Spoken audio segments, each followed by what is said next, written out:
I am the Tofu Golem. Please enjoy the video. You begin by securing power and data. Plug your Lenovo into AC and confirm battery level above 20% so updates won't abort. Next, make a fast backup with file history or copy documents to an external drive. This protects you if something fails. Finally, clear at least 20 GB on C.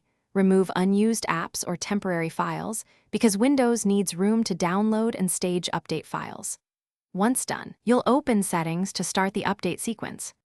You go to Settings, choose Update and Security and click Check for updates. Windows will scan for cumulative and optional feature updates. This is where drivers for Lenovo hardware may appear. If a feature update shows, select Install Now. You should monitor progress and ensure vents aren't blocked, because heat can throttle updates. When prompted to reboot, choose Restart Now or schedule restart for a quiet time. Make sure to save open work before rebooting so nothing is lost.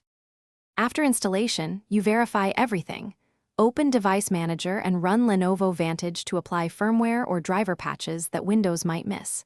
If an update fails, run the Windows Update Troubleshooter. Then check disk integrity with chkdsk and clear software distribution cache if needed. These steps often resolve stuck packages. If problems persist, restore your backup or use System Restore. Finally, contact Lenovo support for hardware-related failures. They can provide device-specific firmware fixes and guided recovery procedures. Thanks for watching. Consider subscribing if we helped you today.